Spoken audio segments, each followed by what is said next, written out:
Bon, merci Christian. Donc, je suis, comme toi, un agent du département. Mais quant à moi, je travaille à la direction des routes. La direction des routes en Seine-et-Marne, c'est un linéaire de plus de 4000 km de route et environ 1500 hectares de dépendances vertes, des accotements, des fossés, des échangeurs, des bassins, etc.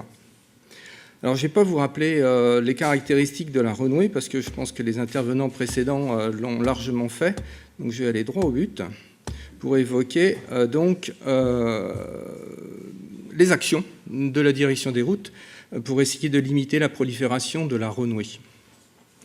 Alors ça, c'est une plante que nous n'aimons pas à la direction des routes pour des tas de raisons, mais entre autres, là, vous le voyez sur la photo de gauche, cette renouée atteint une hauteur telle que elle peut effectivement masquer la visibilité, cacher les panneaux, etc. Et puis alors, c'est surtout, c'est qu'on ne peut pas effectivement l'éradiquer de façon simple.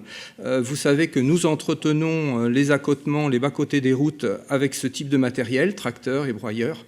Et donc, et vous savez aussi comme moi que, je dirais, il est hors de question de broyer la renouée avec ce type d'engin, parce qu'en déplaçant un petit morceau de tige de renouée, en le déplaçant de quelques centaines de mètres, voire plus, eh bien, on peut redonner très rapidement un spot de renouée, car ce petit morceau va se bouturer. Donc, les agents du département chargés de l'entretien du bord des routes ont été formés à reconnaître déjà cette plante par la diffusion, il y a quelque temps, de plaquettes et d'affiches. Bien, nous avons, pour motiver aussi les troupes, si je puis dire, nous avons organisé, donc, avec des collègues de la direction de l'eau et de l'environnement aussi, des journées de sensibilisation pour l'encadrement de ces agents. L'objectif de cette journée, c'était d'expliquer le comment du pourquoi, de la biodiversité, et nous avons donc largement parlé des plantes envahissantes et de leurs effets sur la biodiversité. Alors, il y a donc quelques années, nous avons réfléchi à la façon de maîtriser un peu cette renouée et envisager toutes les solutions possibles. Alors, je vous les rappelle, lutte biologique, lutte mécanique, traitement chimique, traitement thermique. On a même évoqué l'hypothèse de mettre des chèvres sur les accotements, mais vous devinez que ce n'était pas non plus a priori une bonne idée. Nous avons évacué d'office le traitement chimique, car vous le savez, ça fait partie aussi des mesures adoptées par ma direction il y a quelques années, c'est de ne plus du tout utiliser de produits chimiques sur les accotements. Donc nous sommes passés au zéro phyto. Voilà. Donc, la technique qui a été envisagée pour mener des expérimentations, ça a été le paillage. Le paillage par des bâches, avec ou sans plantation. Alors, la première expérimentation que je vais vous présenter, elle s'est déroulée au nord de Provins, en forêt de Chaunoise. Sur cet accotement assez large, avait commencé à se développer des renouées. Donc, après broyage, nous avons posé sur le spot de renouée des bâches lourdes, composées de granulés de caoutchouc recyclés, qui donc sont vendus en rouleaux. Leur poids est important. Et donc, 2 ans après, le dispositif est toujours en place. Et de toute évidence, la renouée n'a pas réussi à passer à travers ce type de dispositif. Alors par contre, elle s'est développée un petit peu au-delà. De toute évidence, nous n'avions pas recouvert une surface suffisante. L'expérience montre qu'il faut dépasser le spot de renouée d'au moins 5-6 mètres pour espérer effectivement neutraliser la plante. Donc, les avantages de ce dispositif bâche en caoutchouc recyclé, c'est comme je vous le disais, c'est un dispositif autostable. Donc, très facile à poser, sans agrafe, il se pose sur le sol et ne bouge plus, même avec le courant d'air important des poids lourds. Et aussi, c'est un dispositif qui est perméable à l'air et à l'eau. Donc, a priori, on ne tue pas le sol. L'inconvénient, c'est que bien évidemment, il ne s'agit pas de le laisser définitivement. Par contre, quelques années après, on envisage donc de le retirer et de semer aussitôt, comme le disait Christophe Parisot tout à l'heure, de la luzerne, pourquoi pas. Bon, voilà. Ensuite, voilà. Autre expérimentation, cette fois sur un talus. Ce talus était donc couvert de renouée dans sa partie basse. Donc nous avons broyé la renouée, la laissé sur place, recouvert l'ensemble du spot d'une bâche.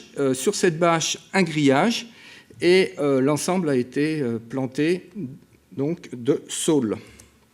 Alors le paillis était composé de fibres naturelles, le grillage en fil de fer recuit et les saules des Salix viminalis. Alors là, vous comprenez que l'intérêt de ce dispositif, c'est qu'il est effectivement biodégradable, entièrement biodégradable. Alors, il y a eu quand même là un contretemps fâcheux, c'est qu'on avait sous-estimé la puissance de la renouée. Et pourtant mise totalement à l'ombre, elle a quand même réussi à soulever le dispositif de plus de 50 cm dès la première année. Donc le grillage était censé plomber l'ensemble, mais n'a pas suffi. Le grillage étant fixé uniquement autour du spot de renouée. Voilà, les lapins ne nous ont pas aidés non plus, puisqu'ils ont grignoté le pied des saules. Ceci étant, globalement, maintenant, 4 ans après, on a l'espoir qu'en fait, la renouée soit un petit peu calmée dans le secteur, parce que les saules, certains saules, ceux qui ont survécu, commencent à grandir et se font de la place. Sur la photo de gauche, vous voyez là, en quelque sorte, une forme de niche, en fait. Le saule, a priori, éloigne petit à petit la renouée. D'autres essences rustiques s'installent naturellement également sur ce secteur. L'avantage de ce dispositif, ça a été qu'il n'y aura pas besoin de déposer le dispositif, il va se dégrader tout seul. Voilà. Et par contre, si on doit le refaire, eh bien, on pensera à lester le dispositif pour les raisons que j'évoquais précédemment. Et puis, on envisagera aussi de planter d'autres espèces. A priori, il semblerait qu'on puisse planter également sous forme de plançon, pour ne pas faire de trou dans la bâche, mais uniquement le trou nécessaire au passage du plançon. Il semblerait qu'on puisse planter sous forme de plançon des cornouillers sanguins, des troènes communs. Mais là, je suis preneur d'informations. Si dans la salle, vous avez des idées à ce sujet, je pense que moi, ça m'intéresse. Troisième et dernière expérimentation dont je vais vous parler aujourd'hui. Là, il s'agit d'un spot de renouée qui était à l'écart de la chaussée et de l'accotement, et en contrebas. Il était petit. Nous avons donc recouvert le spot d'une bâche toujours en caoutchouc recyclé, mais nous l'avons limité à la surface donc, du spot. Et par contre, nous avons tout autour planté des ronces et des clématites. Et là, effectivement, 3 ans après, ce qu'on s'aperçoit, c'est que la renouée, apparemment, elle est quand même un peu calmée, là, puisqu'elle est recouverte en grande partie de ces plantes, de ronces et clématites, qui grimpent par-dessus, l'écrasent. Voilà.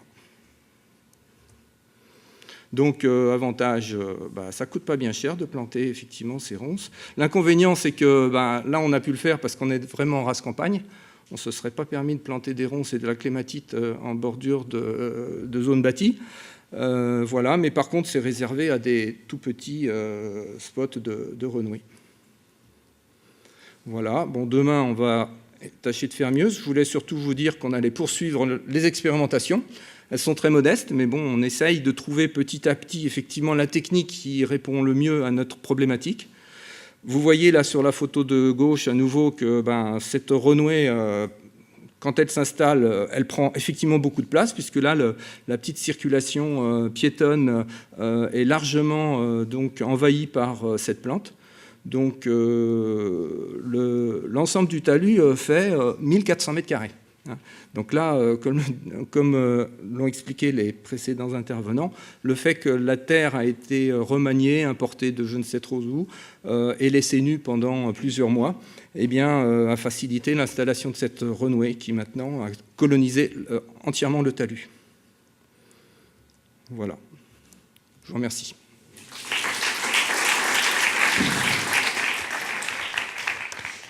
Merci.